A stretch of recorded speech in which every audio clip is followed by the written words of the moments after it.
458장 너희 마음에 슬픔이 가득할 때.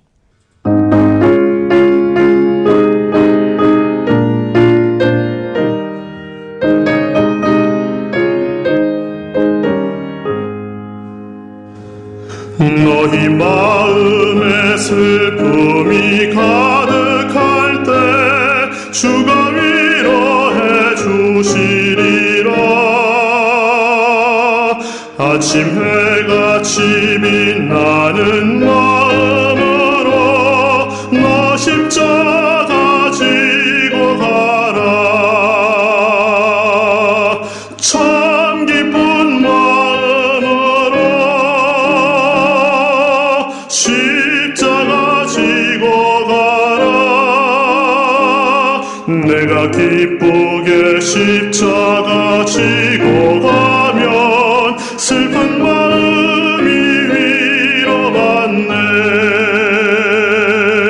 때를 따라서 주시는 은혜로서 가난 심령에 힘을 얻고 주가 언약한 말씀을 기억하고 너 십자가 지고 가라. 참 기쁜 마음으로 십자가 지고 가라. 내가 기쁘게 십자가 지고 가면 슬픈 마음이 위로받네.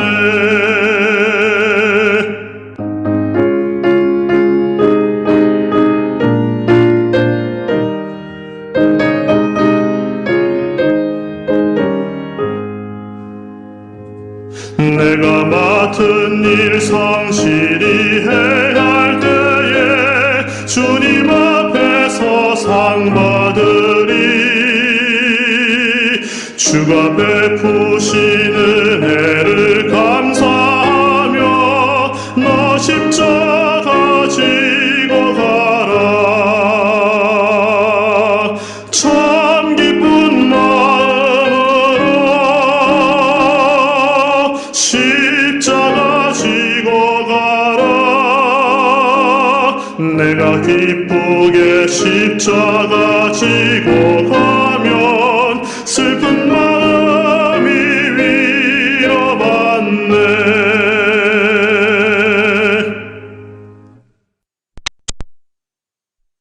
In paradiso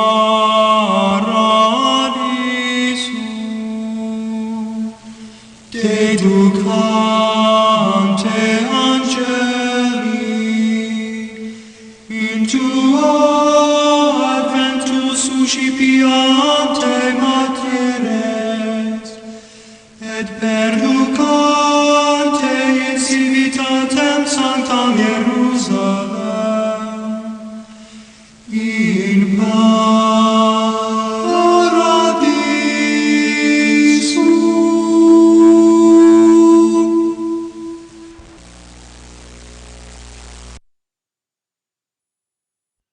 그러므로 너희는 죄가 너희 죽을 몸을 지배하지 못하게 하여 몸의 사욕에 순종하지 말고 또한 너희 지체를 불의의 무기로 죄에게 내주지 말고 오직 너희 자신을 죽은 자 가운데서 다시 살아난 자 같이 하나님께 드리며 너희 지체를 의의 무기로 하나님께 드리라. 죄가 너희를 주장하지 못하리니 이는 너희가 법 아래에 있지 아니하고 은혜 아래에 있습니다. 그런즉 어찌하리요? 우리가 법 아래에 있지 아니하고 은혜 아래에 있으니 죄를 지으리요? 그럴 수 없느니라. 너희 자신을 종으로 내주어 누구에게 순종하든지 그 순종함을 받는 자의 종이 되는 줄을 너희가 알지 못하느냐? 혹은 죄의 종으로 사망에 이르고 혹은 순종의 종으로 의에 이르느니라. 하나님께 감사하리로다. 너희가 본래 죄의 종이더니 너희에게 전하여 준 바 교훈의 본을 마음으로 순종하여 죄로부터 해방되어 의에게 종이 되었느니라. 너희 육신이 연약함으로 내가 사람의 이해대로 말하노니 전에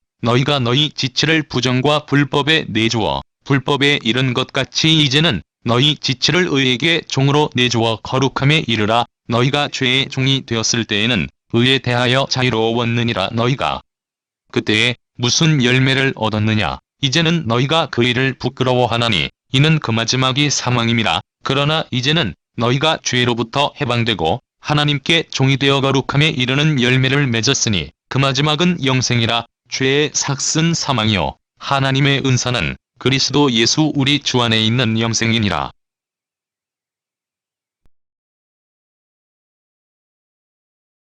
오늘은 의의 병기로 드리라는 제목으로 함께 은혜를 나누고자 합니다. 본문은 성도의 성화의 근거와 성화를 위한 실천적 권면에 대하여 언급하며 성화를 위한 실천적 권면을 부도하고 있습니다.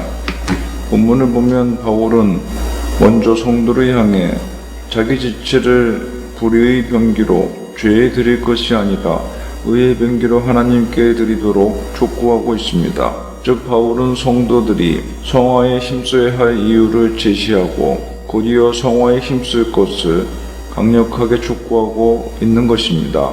물론 바울의 이러한 권면을 준 것은 구원이 성도의 노력이나 공로에 의해서 이루어지기 때문이 아닙니다. 구원은 전적으로 하나님의 은혜와 그리스도에 대한 믿음으로 주어지는 것입니다. 그러나 성도는 하나님의 은혜로 죄에서 해방된 자로서 자기를 의의 종으로 하나님께 드리는 것이 마땅한 것입니다. 사실 성도라 하는 자가 그리스도를 믿고 난 후에도 여전히 죄 가운데 거하며 죄의 종노릇하고 있다면 그는 진실로 그리스도를 믿어 구원에 이른 자라고 볼 수 없습니다.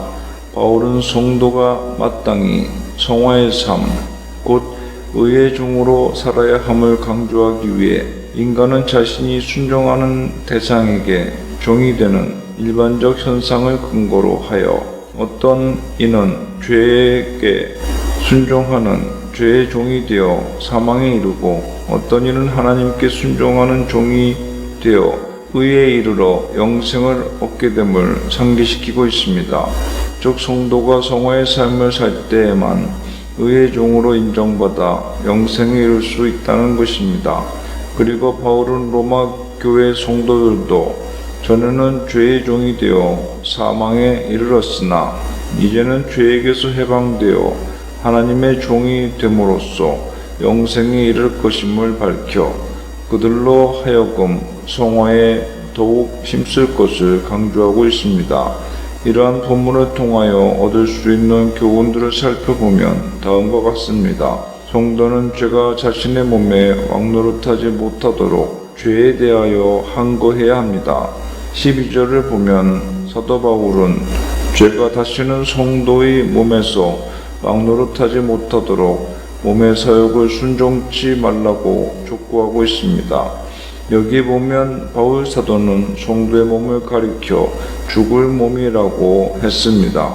성도의 몸은 아직 구속받지 못하여 그 안에는 아직 옛사람의 본성의 찌꺼기가 남아있다는 의미가 있습니다. 실로 구속받지 못한 우리의 몸은 아직도 죄에 약한 몸입니다. 죄에 약한 속성을 지녔습니다.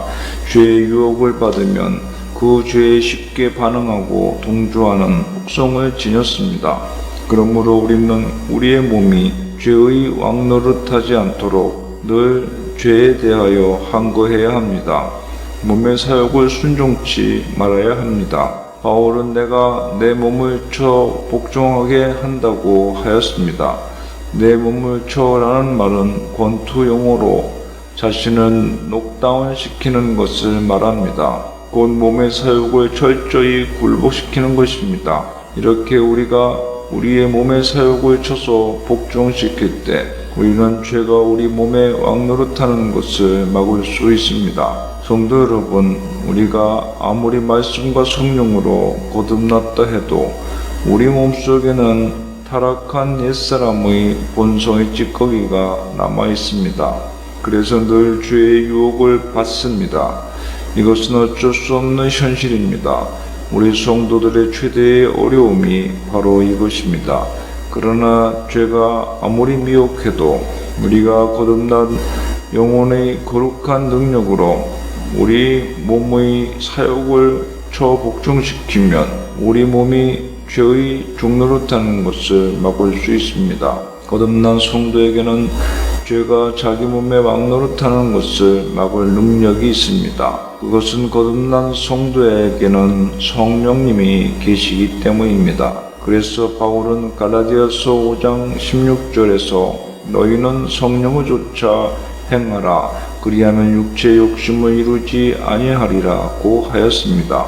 정녕 여러분은 성령을 쫓아 행하고 몸을 쳐서 복종시키므로 여러분의 몸을 불의 병기로 만들지 마시기를 바랍니다. 다윗은 시편 119편에 나의 행보를 주의 말씀에 굳게 세우시고 아무 죄악이 나를 주장치 못하게 하소서라고 기도하였습니다. 성도는 자기 몸을 의의 병기로 하나님께 드려야 합니다. 13절은 자기 몸을 하나님께 의의 병기로 드리라는 교훈을 주고 있습니다. 바울은 우리의 지체를 불의의 병기로 죄에게 드리지 말고 의의 병기로 하나님께 드리라고 하였습니다. 특별히 바울은 죽은 자 가운데서 다시 산 자같이 자신을 하나님의 의의 병기로 드리라고 촉구하고 있습니다. 고대 세계에는 왕에 대한 반란이 자주 일어났습니다. 반란군의 수뇌는 무지한 사람들을 미혹하여 반란군에 가담시켰습니다. 그런데 왕이 군대와 전투하여 패하면 많은 반란군들이 포로가 되었습니다. 이때 인자한 왕은 포로로 잡힌 반란군을 그 죄에서 사면시켜줍니다. 그러면 옛 반란군은 감격하여 자기의 잘못을 뉘우치고 왕의 군사가 되어 반란군과 싸우기로 맹세합니다. 죽어 마땅한 자가 사면받고 다시 살게 되었으니 자기 몸을 왕의 군사로 드리는 것입니다. 이와 같이 성도도 전날에는 하나님의 반역자인 죄의 종이요 사단의 군사였습니다. 그리하여 하나님 나라에 반역된 삶을 살았습니다. 죄를 밥 먹듯 짓고 살았었습니다. 그러나 어느 순간 우리는 그리스도의 은혜의 포로가 되어 죄를 사함받고 새 생명을 얻게 되었습니다. 즉 죽은 자 가운데서 산 사람이 된 것입니다. 과거 우리는 다 죄에 대하여는 살고 하나님에 대하여는 죽어 있었습니다.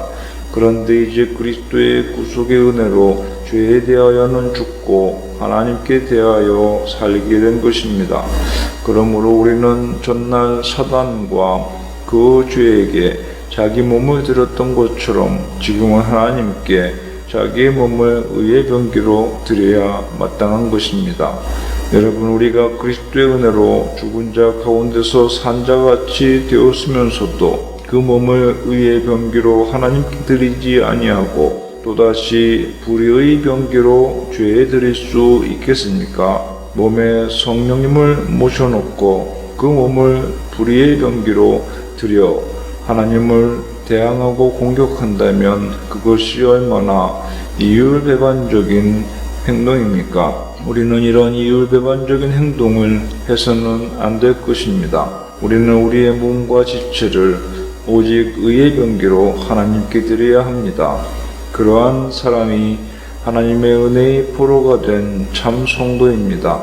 사도 바울은 은혜 아래 있는 성도의 자세에 대해서 교훈합니다. 바울 사도는 먼저 성도가 정죄와 심판의 법 아래 있지 않고 은혜 아래 있으니 죄를 범해도 되는가를 묻고 있습니다.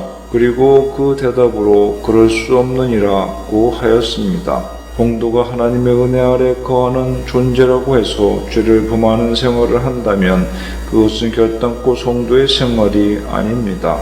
그런 사람은 결코 성도라고 부를 수가 없습니다. 바울은 또한 너희가 법 아래 있지 아니하고 은혜 아래 있다고 하였습니다. 그런데 이 말은 자칫 사람들에게 그리스도를 믿음으로 의롭게 되어 은혜 아래 있는 자는 더 이상 율법에 의해 정죄를 당하지 않으므로 죄를 범해도 괜찮다고 오해할 여지를 줄 수 있었던 것입니다.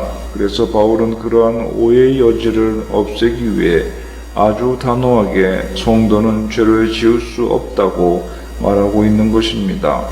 여러분, 하나님께서 그리스도의 속죄를 믿는 사람의 모든 죄를 용서하신다는 말은 참으로 옳은 말입니다. 이제 그리스도 예수 안에 있는 자에게는 결코 지옥에 갈 정죄를 당하지 않습니다.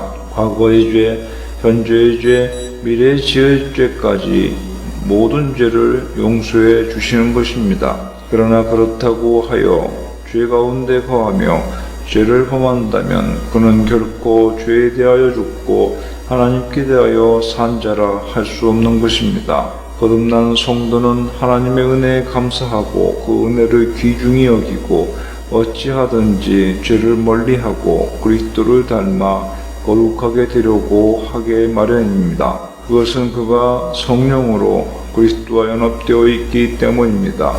만일 자신이 은혜 아래 있다고 죄를 거리낌 없이 범하는 자가 있다면 그는 하나님의 은혜를 도리어 새벽꼬리로 바꾸는 자로서 결코 거듭난 자라고 볼 수 없습니다. 그는 사단의 하수인이요 죄의 종노릇하는 자일 뿐입니다. 그러므로 자신이 하나님의 은혜 아래 있다고 생각하는 성도는 반드시 그 은혜에 합당한 삶을 삶으로써 자신이 은혜 아래 있는 자임을 입증해 보여야 합니다. 그렇다면 하나님의 은혜에 합당한 생활이란 어떤 것일까요? 먼저는 예수 그리스도의 속죄의 은혜를 귀중하게 여기는 것입니다. 그 은혜는 거저 주신 은혜요 우리가 영생 얻는 기반이 되는 은혜입니다. 이 은혜를 감사하고 천하의 어떤 보화보다도 더 귀중한 것으로 여기고 굳게 붙잡는 성도가 하나님의 은혜에 대하여 합당한 행동을 하는 성도입니다. 다음으로는 하나님이 주신 은혜의 목적을 이루어드리는 성도가 하나님 은혜에 합당한 생활을 하는 성도입니다.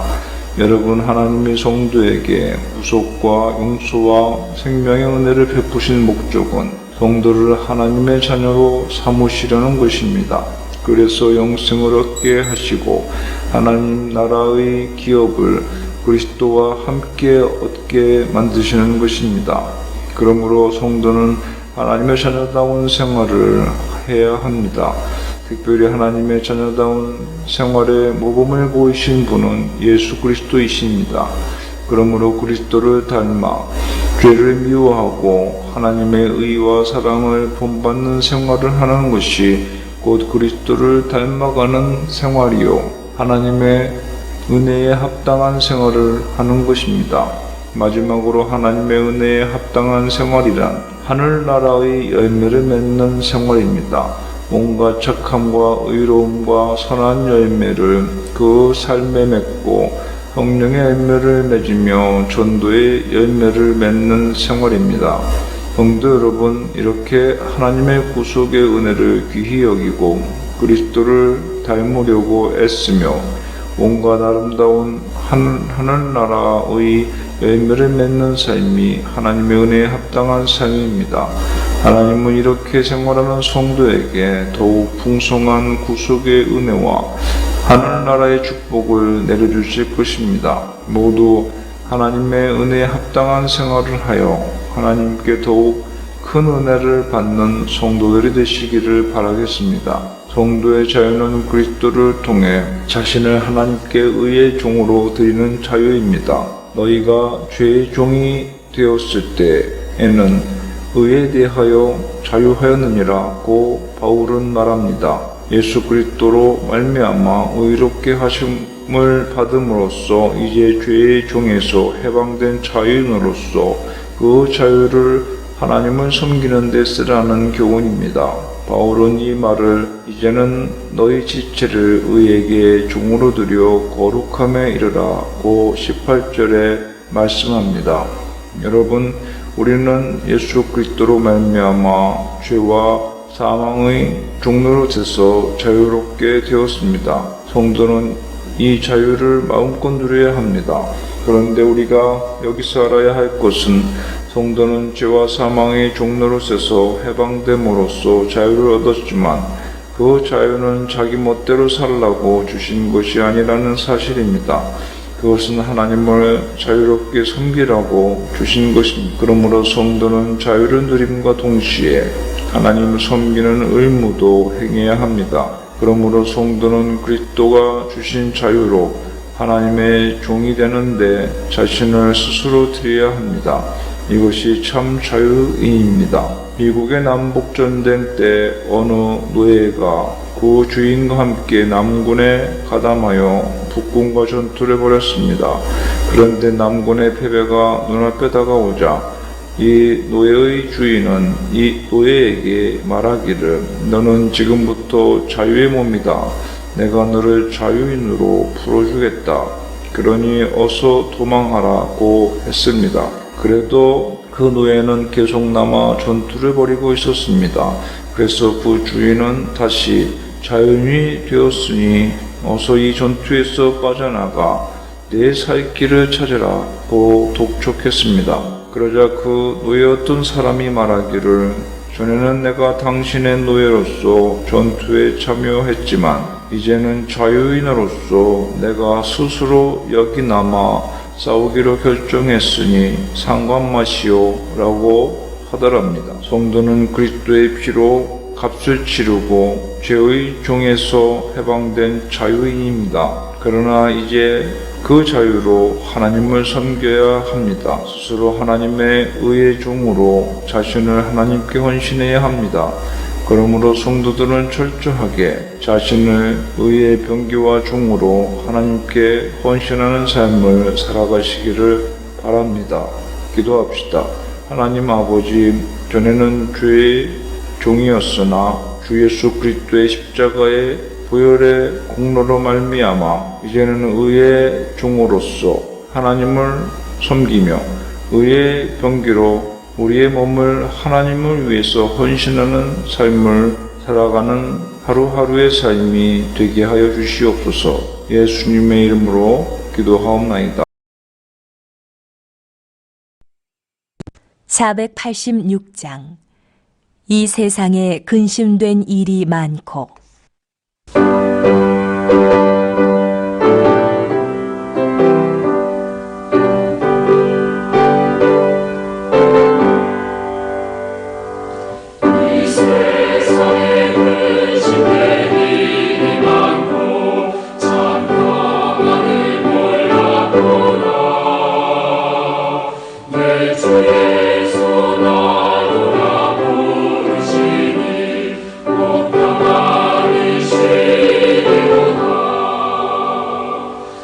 주의